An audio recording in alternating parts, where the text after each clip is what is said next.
So let's talk about the High Renaissance in Northern Europe. In the beginning of the Renaissance in Northern Europe, we had a major power established through Flanders and Burgundy. If you remember right, those were the four dukes of Burgundy. They were Charles the Bold, Richard the Lion-Hearted, and there were two others. Those main powers were created through alliances of marriage through Burgundy and the Netherlands, or Flanders to be exact. So my point is that Burgundy dissolves. It dissolves, and France, Italy, and Spain absorb them. Now, when I say Italy, actually what I mean is a Holy Roman Empire. This makes the Holy Roman Empire, France, and Spain stronger. Spain takes over as the dominant power. They do this through expansion of territory and through marital alliances. Art and architecture is used as propaganda to flaunt the wealth of the monarchy and to maintain social control. Artists start selling their art independently. This is made possible primarily by the invention of the printing press that happened in early Northern Renaissance and through printmaking in general. But the artist is still dependent on the monarchy and the church for major commissions. So the Protestant Reformation and the Catholic Counter Reformation wage on. Ultimately, it splits the church into two main churches, the Catholic Church and the Protestant Church. But it fuels a very serious war that lasts for 100 years. And during this war, we see that the monarchy is able to intertwine their power through the war and use religion as social control. Artists are on the move. They're usually chasing large commissions, and they often move for religious freedom or to escape the war. We're going to start with an artist named Tillman Ryman Schneider. Tillman Ryman Schneider was a wood carver, and his wood carvings were very intricate and very detailed. We're going to see some stylistic carryovers from classical antiquity here in Ryman Schneider's work. The one thing I want you to know is that, especially in parts of the Holy Roman Empire that were places like Germany, well, and France too, there were areas of specialization. In Ryman Schneider's area, the specialization was wood carving, but we will see that there are that metalwork becomes a very important area of specialization. In those areas of specialization, we find that France and the area in northern France tends to focus on metalwork, whereas Ryman Schneider and in Germany tend to focus on wood carving work. One of the things that is sort of dictates the area of specialization has to do with the topography of the land and the materials that are available in that area. For Ryman Schneider, he's working in the Rhine region of Germany, so wood from the Black Forest is very plentiful.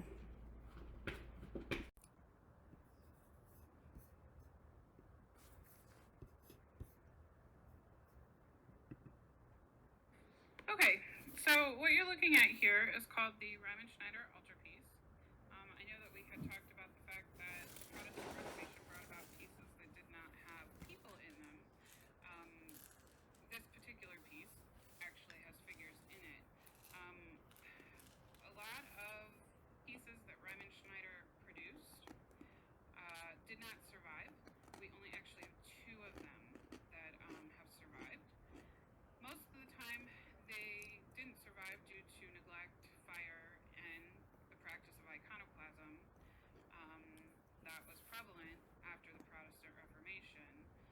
don't know what iconoclasm is, you should look it up.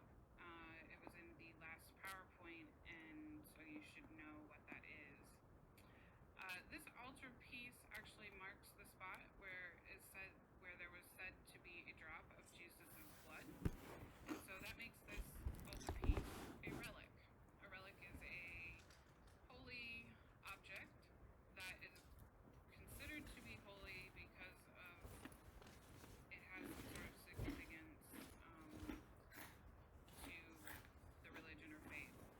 There are other relics that contain things like bones of saints, or the beard of Jesus, or a piece of hair of Mary's, or oil that was spread on Jesus' feet. So there are lots of relics in the world.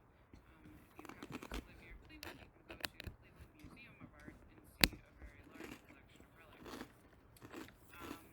The Ronald Schneider altarpieces consisted of four main elements: the central section, or what we call the corpus, that houses the figures, the hinged wings, which were normally decorated with some sort of carving or relief, and were often open on Sundays and most holy days, and the predella. The predella is the piece at the bottom where the worshiper would kneel and have something to look at while he was praying.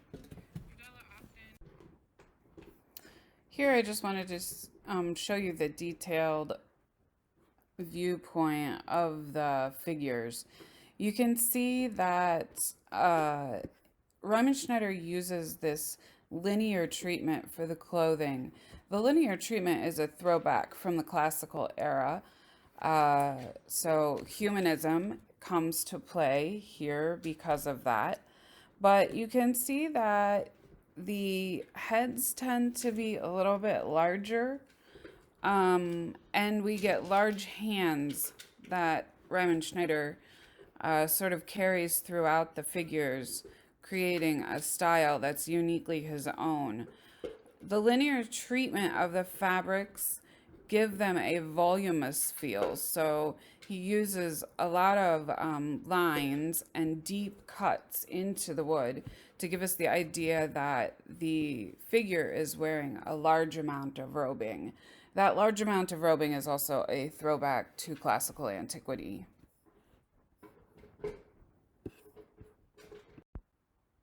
So this type of altarpiece actually has four sections.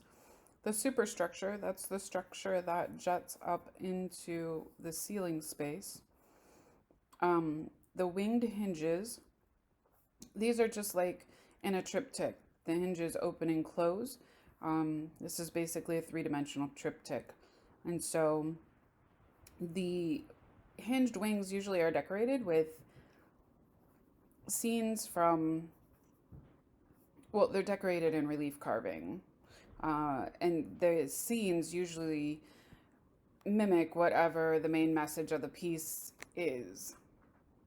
The central section is called the corpus, and it houses the figures. And at the very bottom, there's a predella, just like what we saw in the triptych.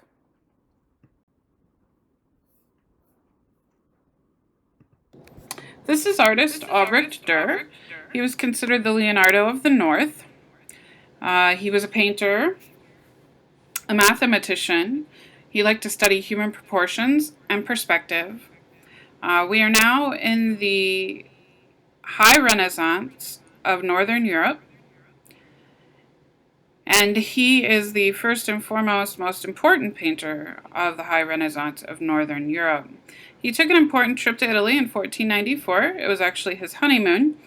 Funny thing about that honeymoon is that his wife never went with him. His father was a goldsmith, and he pushed him to do art because his father knew that he was very talented.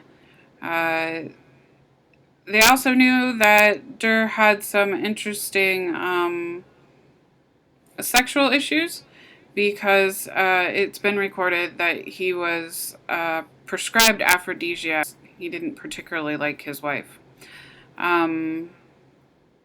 He often includes ways of toying with our intellect when he does paintings.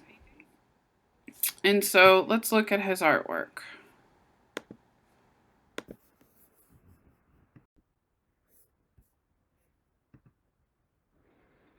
So this famous piece by Albert Dürer is a really important piece of artwork. It is a carving or an engraving, but believe it or not, is done in wood and not in metal engraving. So that's kind of an important distinction. If you look really carefully, it's kind of hard to believe that this piece is actually wood engraving and not a metal engraving. This piece of artwork is based on the book of Revelation and figures that are described in the book of Revelation in the Bible. The four figures are conquest, war, plague and famine, and death. Conquest is represented by a rider who has a crown and wears a bow and is on the white horse. He is the rider that is furthest back in the piece. War, which carries one sword. Plague and famine have a set of scales, and death is the rider with the sickly horse. Dürer illustrates these four horsemen decimating the population. We think that he didn't carve his own wood blocks, but hired a person to do it for him. The carver would have followed the drawing that Dürer submitted to him. Dürer had training as a goldsmith, and we can see this in his attention to detail.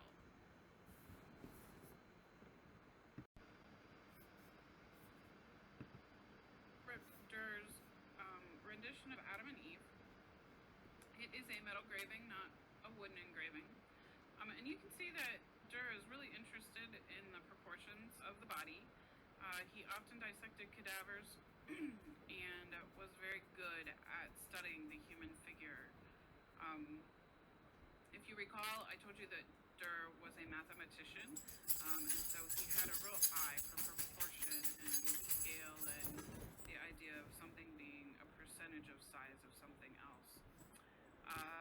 In Dürer's engraving of Adam and Eve, you can see that he uses a lot of symbolism, which is a stylistic characteristic of Northern European art. However, you can see, unlike the early Northern European art, it is a lot more detailed and the figures are very precise. Each of the animals here represent a disguised symbol. The cat represents colic. The bird sits on a sign that actually is Dürer's signature. Let's see. The ox represents phlegm of the human body.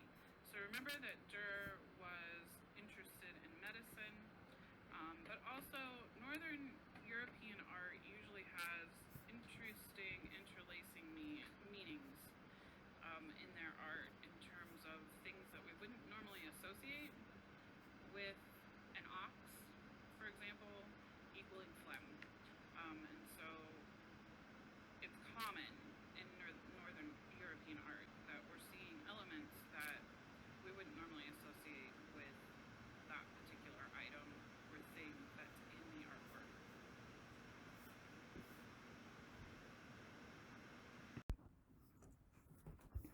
So here we're going to talk about Albrecht Dürer's The Four Apostles.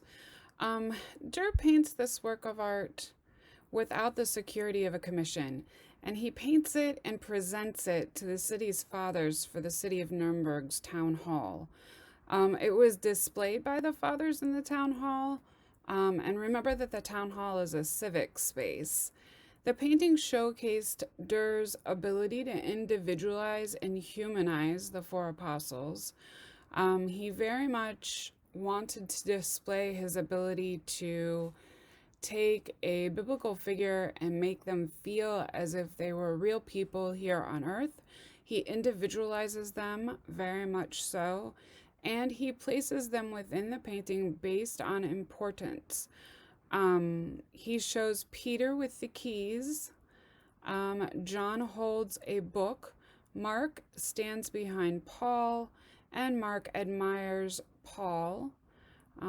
Peter is not quite savvy, and he is the favorite of the Catholic Church.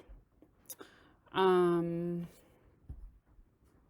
Paul is actually the favorite of Martin Luther, and he paints the Bible being open to John 1:1, which is a passage about the sovereignty of the Bible. At the bottom of the painting, he states that he states the information about the Bible in German, which is Luther's native language. Remember, Durr is from the Netherlands, and so he would speak Dutch. So this painting very much aligns Durr with sympathies for the Catholic side of the Reformation.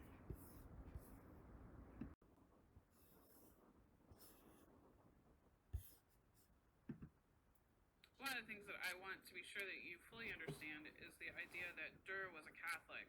Um, while he has Protestant sympathies, he was actually a Catholic and making works of art for the Catholic Church.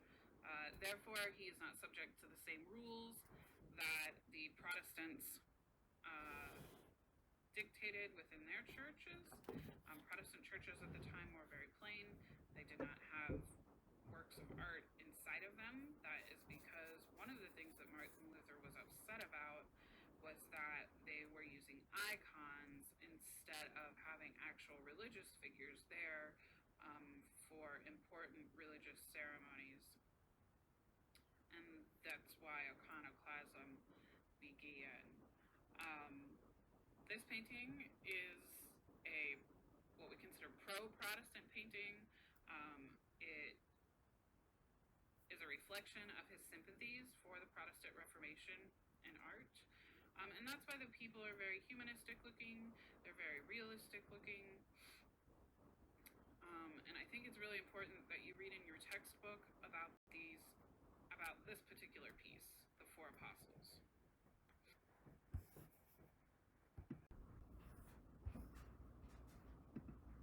Okay, so what we're looking at here is the Eisenheim altarpiece.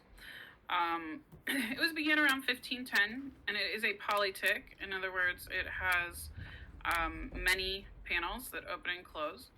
It reflects Catholic belief and doctrine, and we can see the lamentation on the predella. It was created for a monastic hospital, and it depicts Saint Sebastian. He's pictured on the left, and Saint Anthony is the abbot depicted on the right. Both saints were associated with the plague and disease and miraculous cures. And so, this particular piece of artwork, being in the monastic hospital, would be a place for people to go when they had a loved one that was sick and to kneel and pray in the chapel, or for the actual people who are sick themselves to go and kneel and pray. The outside view, which is what you're looking at now, or the closed view, is the one that people would see every day of the week. And so the one that people are seeing every day of the week is kind of morbid. It has a sense of preaching to the people who are ill that sickness is ugly and reflects original sin. The politic was placed in the choir of the church, and like I said, the church was next to the monastic hospital. It really was set as a therapy of hope for people who would visit to pray for the healing. The color has a sense of dissonance. The red is very shocking, and it's meant to get your attention as a viewer. And it's meant for the viewer to repent and contemplate their sins.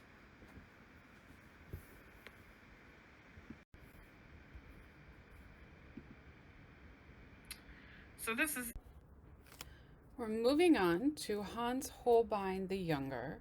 Holbein takes over as leading artist after Durr in the Northern Renaissance scene in about the mid-1500s.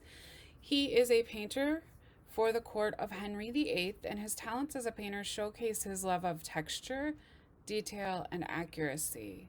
He has a strong sense of composition and a subtle linear patterning.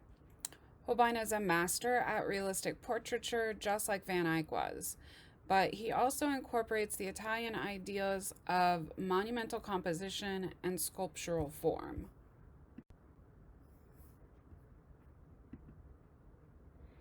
Okay, so this painting is a really important painting of the Protestant Reformation. You just read about artist Hans Holbein the Younger. He takes over for Durr in the Northern European area for Henry VIII. He's the court painter. It's a double portrait of George de Seville and Jean de Dintville. Both men are humanists, and they exhibit a collection of objects that they've collected through trading from around the world. Their knowledge of world education is laid before you on the table that they stand in front of. The worldly cultures that they've experienced are presented there in front of you. You can see a lute with a broken string, mathematical and astronomical models and implements. We see a compass, a sundial, flutes, globes, and an open hymnal.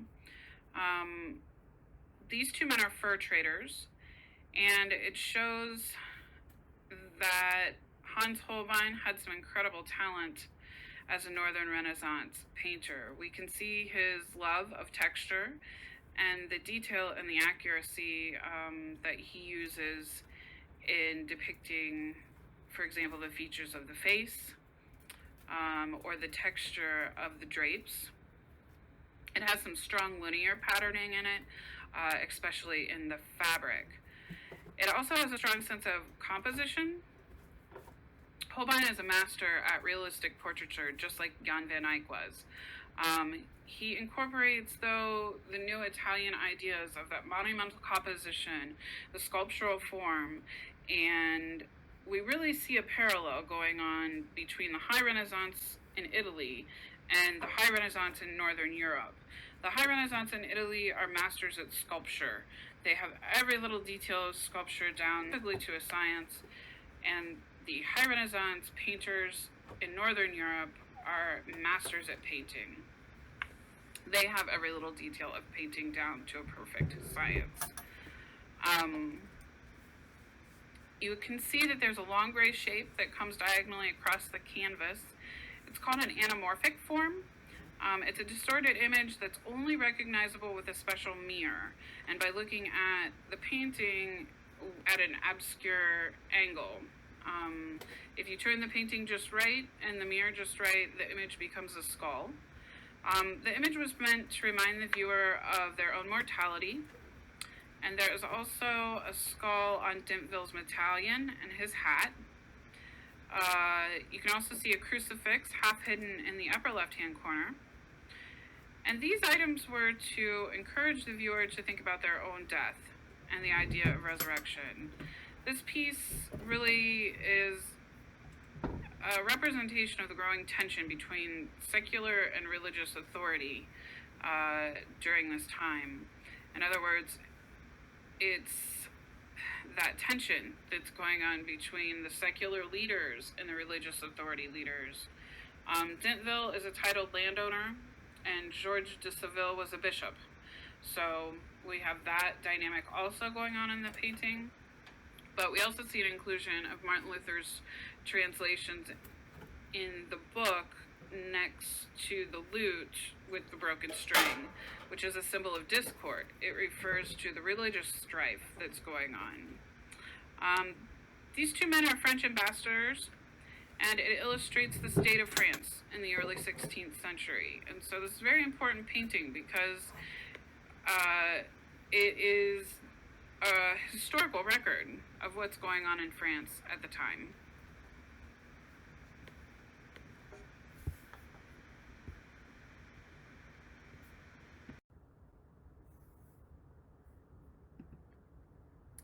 This is Lucas Cranach, the Elder's Nymph of the Spring, done in 1537. It is oil on a wood panel. It's in the National Gallery of Art in Washington, D.C. Cranach was the court painter for the electors of Saxony for most of his career. He's known for his portraits. They are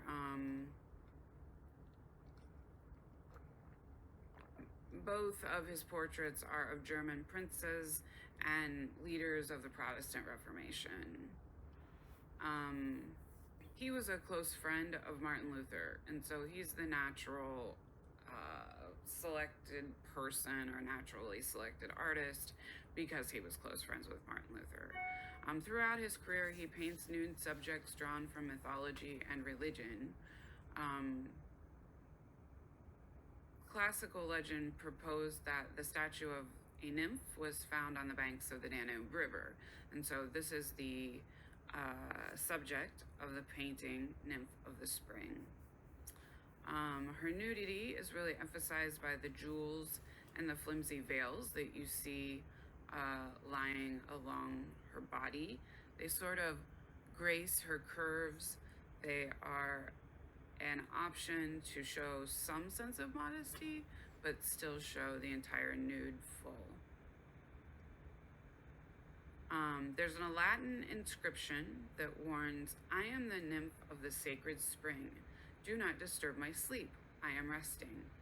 Coyly, however, the nymph peers through her half-opened eyes, and her bow and quiver of arrows are attributes of the goddess Diana, who is a mythological goddess of the hunt, and she symbolizes chastity.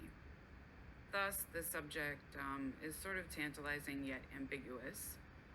In 1508, the Saxon Duke nobilizes Cranach for his art, which was a common thing in this time. You'll see that Velázquez gets nobilized as well. So the Nymph of the Spring really is part of that Protestant Reformation painting. She comes with a warning, and she represents chastity. And so her warning is, be careful.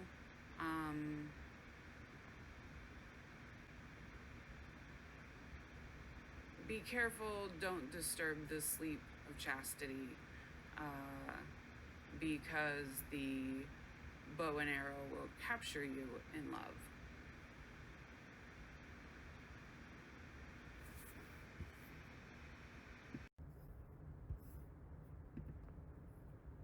This painting is from a series that combines earth with sensuality. It's supposed to serve as a warning against the pleasures of the flesh. You see this woman, she's standing alone, nude in the forest, and death comes upon her and takes her by surprise. Due to the Protestant Reformation, the Protestant Church is forbidding paintings of a religious subject matter. So artists often painted moral lessons through grotesque or mythological subject matter, just like we saw in the Nymph of the Spring. This is by Hans Baldingrein. He was nicknamed the Green, which was his favorite color. He was born into a wealthy family and was part of Durr's workshop beginning in 1505. His main artistic home was Strasbourg, Germany.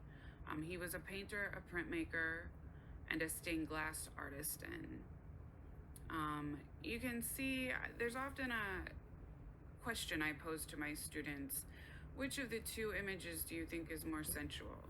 Do you think that Balding's image is more sensual, with death taking surprise of the nymph that's standing in the forest, or do you think Cranach's nude reclining on the Danube River is more sensual? They're both basically for the same purpose.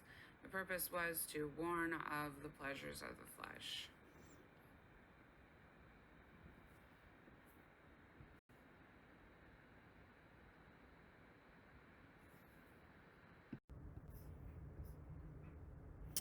So this is Groen's Witches' Sabbath.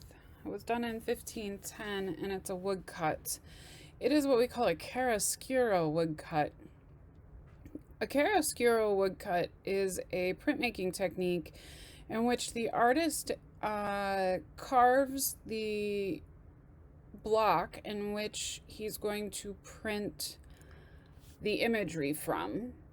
And then he carves an additional block that has highlights and values in it. So the dark spots and the light spots in the print.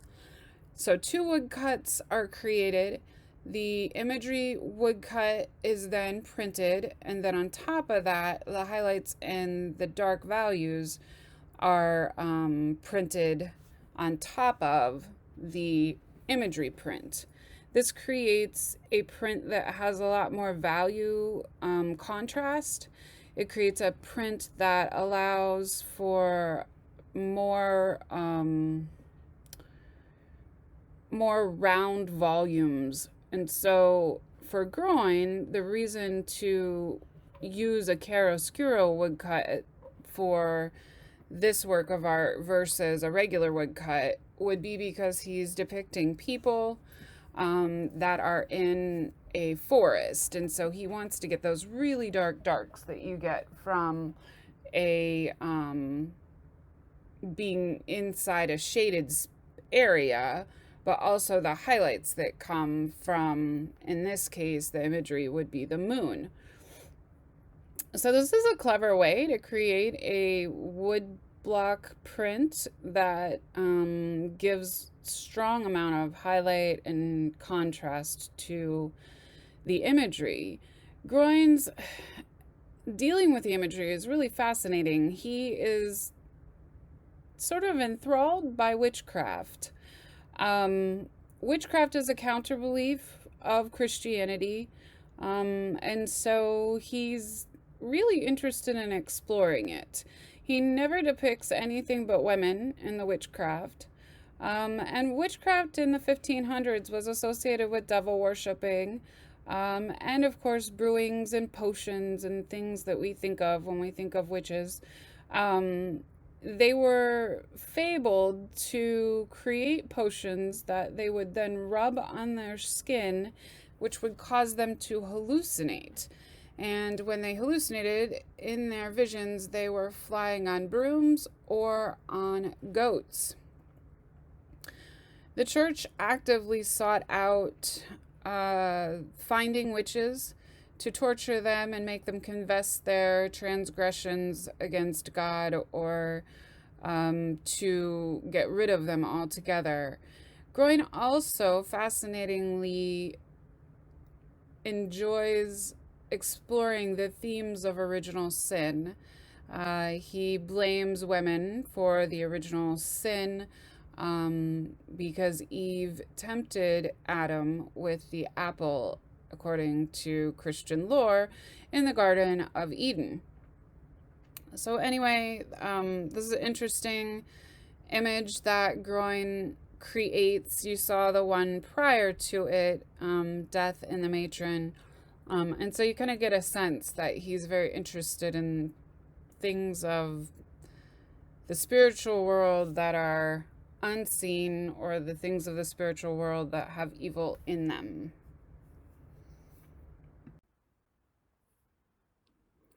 So during the Renaissance in France, Pope Leo X aligns with King Francis I.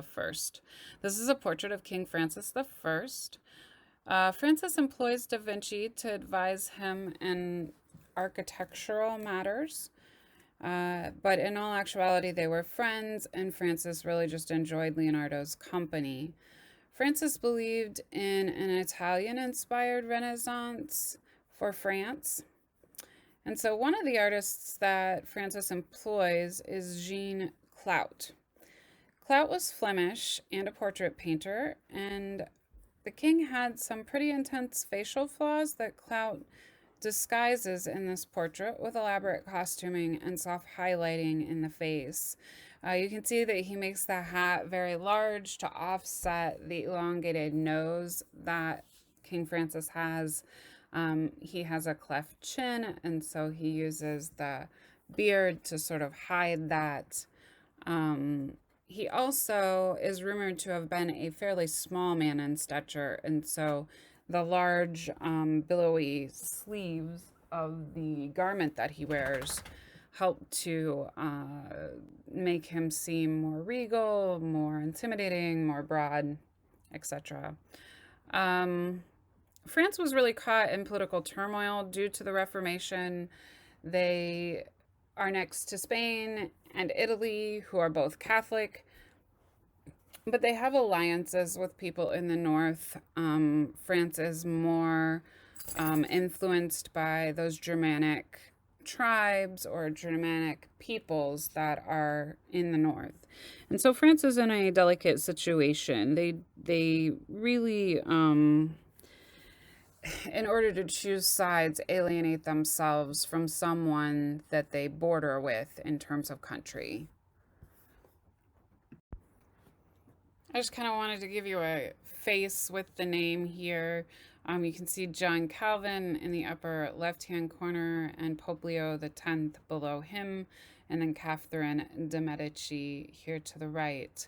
De' Medici became regent because the person who was to inherit the throne after Francis was too young to rule. And so the concept of the regent becomes a very common thing in court. It's basically a person is appointed to make political decisions on behalf of the person who would inherit the throne. In this case, the person who inherited the throne was young, and so de' Medici would have been regent until the young man was of age to make decisions as a king. This is El Greco. He's really one of the most well-known artists in the High Renaissance from Spain. He was born in Crete, which is in Greece, and he was trained as an icon painter, which makes sense because he was born in Greece. He has sort of a non-naturalistic bias in his work, and it showcases a talent that will sort of follow in many of his pieces. He creates work during the course of his career, and you can see the icon influence from sort of the beginning through to the end. He moves to Venice in 1567 because Crete was considered a Venetian territory. Venice makes sense to move to the capital, basically. In Venice, he makes it his goal to master the form of Renaissance painting. Now remember, Venetian Renaissance is different than Roman Renaissance. The Venetian Renaissance has a more soft, sensual form to it. And the Venetian Renaissance paints primarily on the canvas.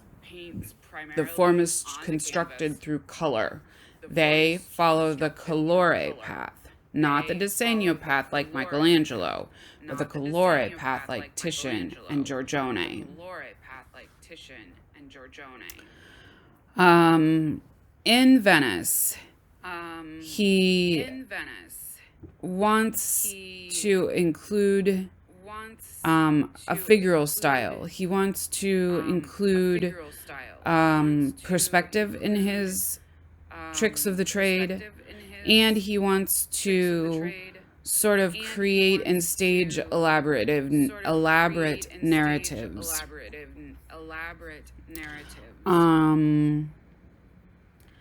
He also writes a treatise about painting, and his style of art influences the art world. Let's look at one of his most famous paintings.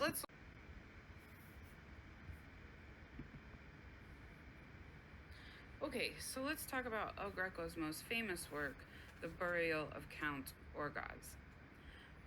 El Greco moves from Venice and lives and works in Rome from about 1570 to 1576. It's about 6 years. And by the end of the 6 years, he moves back to Spain. There he becomes a royal painter for Philip II. His most famous painting El Greco first draws and then paints. Remember, I told you that El Greco moved to Venice, where he would have learned the Venetian style. Now he's in Rome, and he's learning the style of high Renaissance painting in Rome.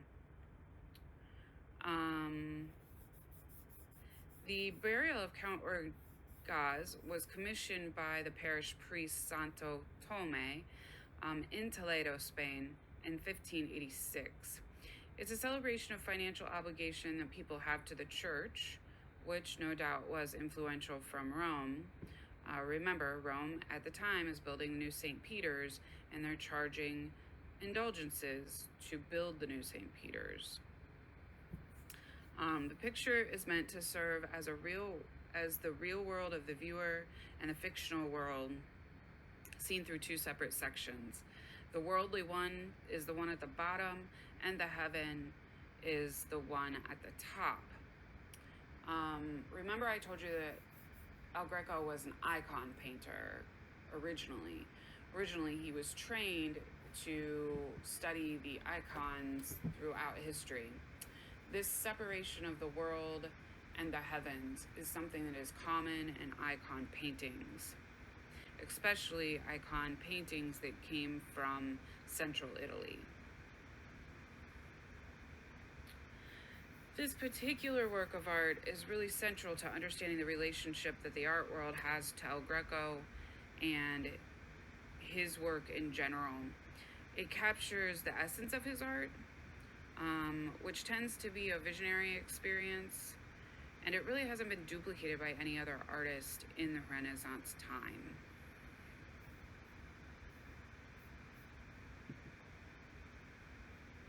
So the subject of this particular painting is a secular and religious image. It has expressive exaggeration. He uses an unnatural sense of color, which is influential from the Mannerist style. It isn't Mannerist, but it does have some Mannerist qualities. It has a sense of spirituality and a sense of emotionalism, a sense of non-physical properties that no doubt was an influence of his training in Venice. We see the burial of Count Orgaz, and this painting would have been part of the Orgaz family chapel. It's a funerary painting. We see figures vested in fine fabrics. There's a Franciscan monk in a rough habit. There is a division between the heaven and the earth, which we talked about just a minute ago. We think that El Greco saw Michelangelo's Last Judgment, and that the Last Judgment was sort of a jumping off point for El Greco here. At the top, you see a bank of clouds that leads us to sort of give into the space. The upper register seems to come frontally, parallel to the burial of Count Orgaz in terms of space. So right at the very forefront of the picture plane, you have this woman dressed in blue and red who is the Madonna. And then the upper register sort of recedes into space. The lower register recedes into space as well by overlapping of people. You have Count Orgaz at the front of the picture plane and the monk in the rough habit. And then all the people that are stacked sort of behind him, you see like a crowd, helps to develop the amount of space that El Greco is trying to present to you in terms of depth of the composition.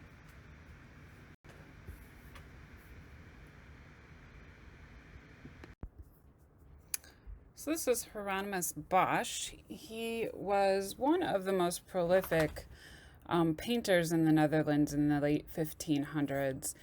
His work was controversial, and the work that I would say was the most famous that he did is called The Garden of Earthly Delights.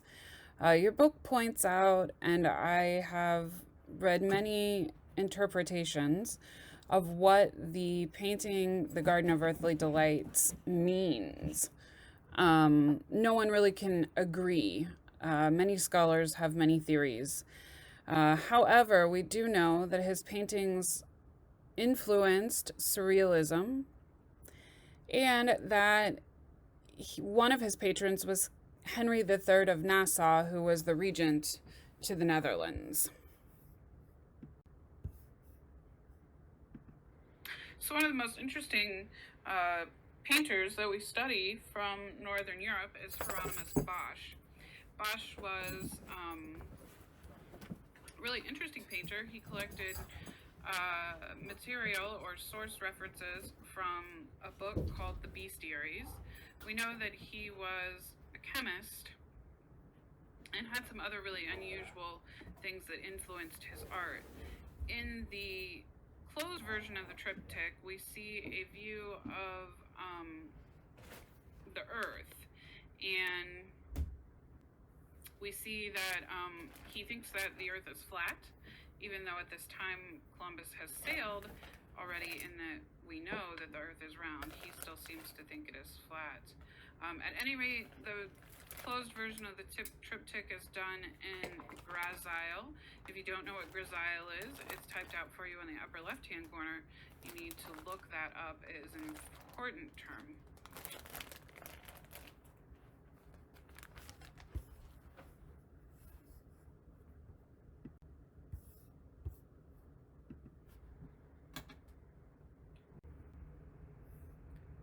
So I kind of walked you through an explanation of every single thing that you could see in the painting. Here, I've just kind of pulled out some of the scenes so that you could see a close up of the scenes. So the top here, this is from the central panel where the earthly delights are explored. And I happened to mention that one of the panels had an African woman who was teaching young women about other things. That panel is pictured here below. Now, how do I know she's African? It's an accepted dogma about this particular work of art, but I will tell you this is one of the most controversial works of art in the history of Western art.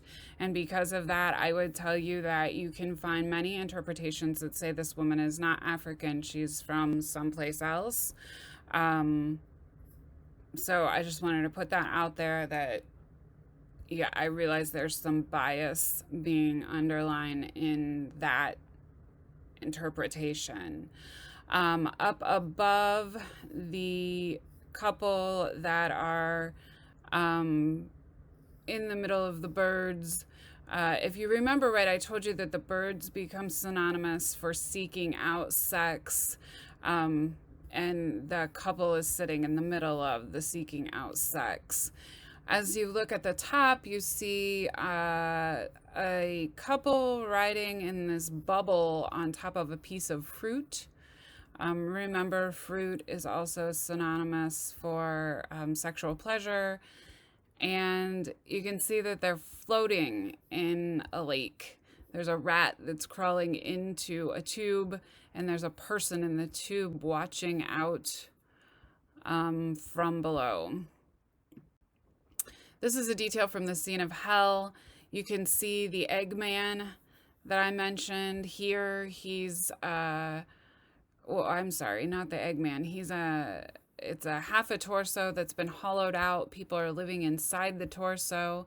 The face is watching as people live inside his body. You can see the ears that I mentioned with the knife coming through them. And then in the lower right-hand corner, you can see this man that's sort of the ringleader of hell. Here's a close-up of the man who is the ringleader. He's eating people. And then you can see this egg in which somebody's suspended or trapped. The message of this painting was that the pleasures of the flesh bring about consequences in hell. Hieronymus Bosch even explores the idea of sex all the way back to original sin. which is here in the representation of Adam and Eve in the Garden of Eden. One of the things I wanted to mention is that we think this might have been a wedding gift, um, because weddings were often commemorated with paintings that were given or tapestries. We think that it might have been a wedding gift to the groom, um, presenting the idea that these are the dangers of straying from fidelity in the marriage.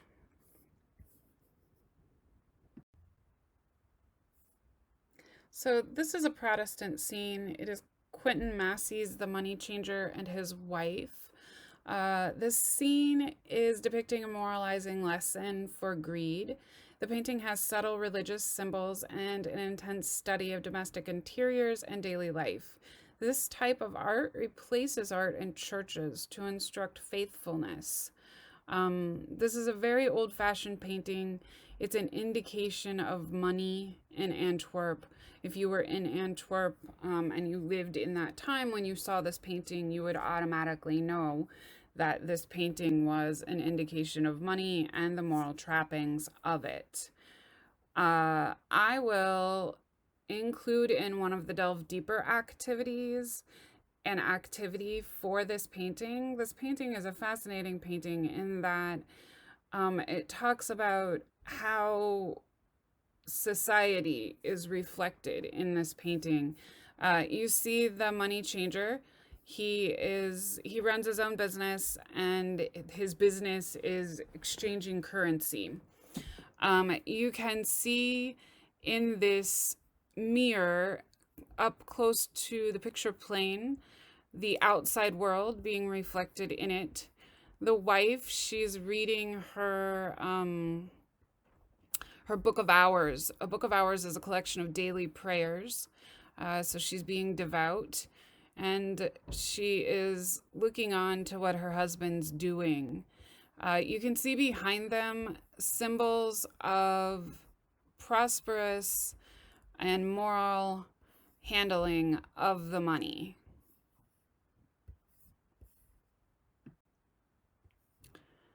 This is Catherine von Hemissen. She's from Holland, and she actually paints for Holland, Belgium, and Luxembourg. What's happening is the Protestant merchant class and the peasants are seeking independence from Spain. Remember, I said at the beginning of this, Spain was the bigwig in control. There was an accumulation of wealth in the Netherlands, and so portraits increased in popularity. Portraits were a sign of wealth because you had to have money in order to be able to commission a portrait, but it was also the only way they had to record their lineage in the family. And so those generations after generations of people who carried on the legacy of the family was something that they really wanted to record.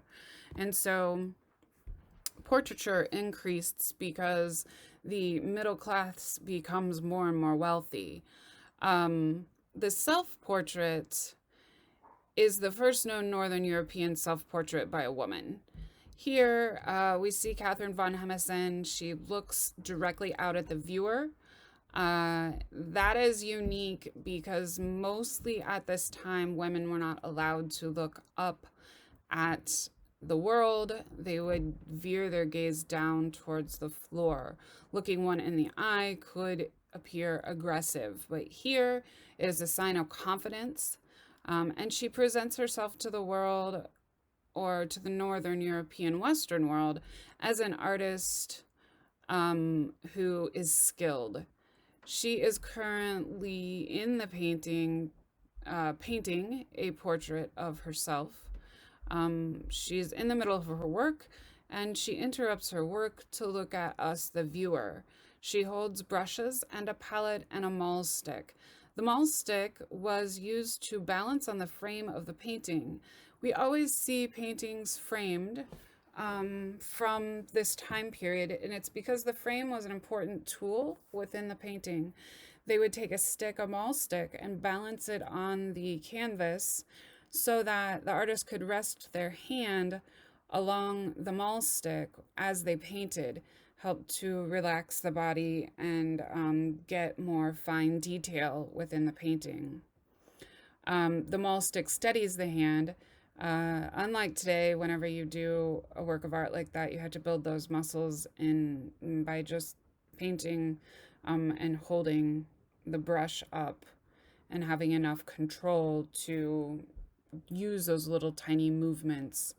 So we don't tend to pre-frame our work, but they did in the Northern European Renaissance time as well as in the Italian Renaissance time,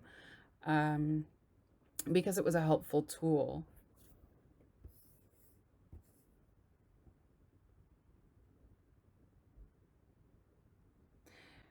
Catherine von Hemesen's father was Jan Sanders van Hemesen, and he was a well known painter. He trained her. Women had a hard time being part of art back then because unless they had a father who was an artist or a brother, sometimes an uncle, but most of the time, unless the family was a family of artists, women were not deemed as um, important enough to educate for them to start their own business as an artist. Here, she's painting herself at the age of 20. She wears fancy clothing. She wears clothing that aligns her with the upper class, upper middle merchant class.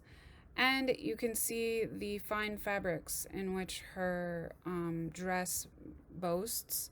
They are made of velvet, and then the sleeves have this beautiful silk that sort of pinches out between the fabric of the seam of the sleeve.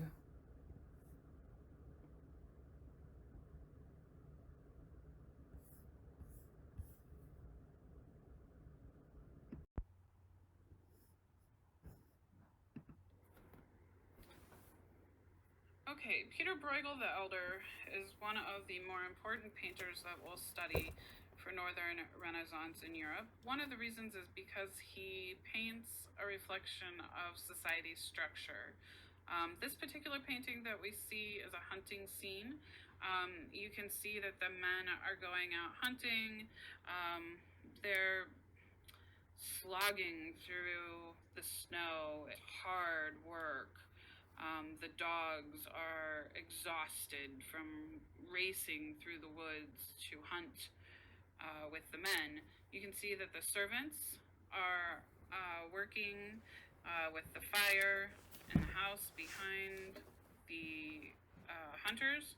And you can see then the rich or the wealthy people enjoying the snow and playing in the landscape in the ice below. Let's look at another painting or illustration from Peter Bruegel.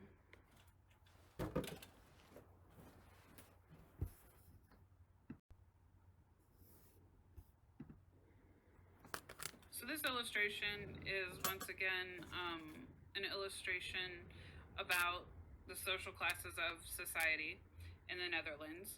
I think what you're seeing here are calendar illustrations.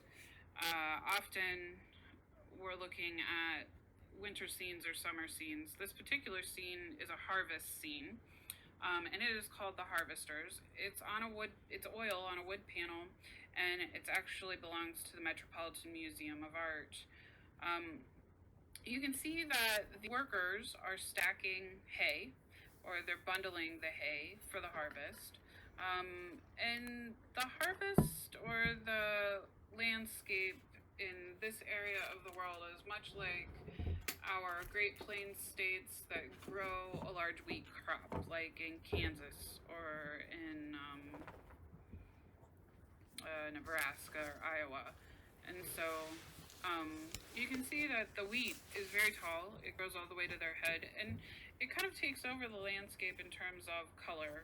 It's very golden, and you can just picture in your head, if you were standing there looking from a bird's eye view, that the entire landscape would be full of gold patches. from the wheat needing to be harvested. You can see the workers, they're working very hard. The worker in the white shirt in the center there that's stepping out of the harvest looks exhausted. He's really tired. The other workers are hand cutting the hay. You can see those threshing blades that are being used to pull down the hay stalks. And some of the workers are taking a break. You can see the guy taking a siesta under the tree, relaxing. But the thing that separates the social classes is that they're a group of wealthier people with hats on and lovely dresses that aren't wearing work clothes, that are sitting under the shade of the tree, and they're resting. They're relaxing, they're eating their lunch, there's a plentiful basket of lunch, whereas the people that are working very hard and they're very tired. And so this is really important painting because it depicts what the social class system is like in Northern Europe at this time.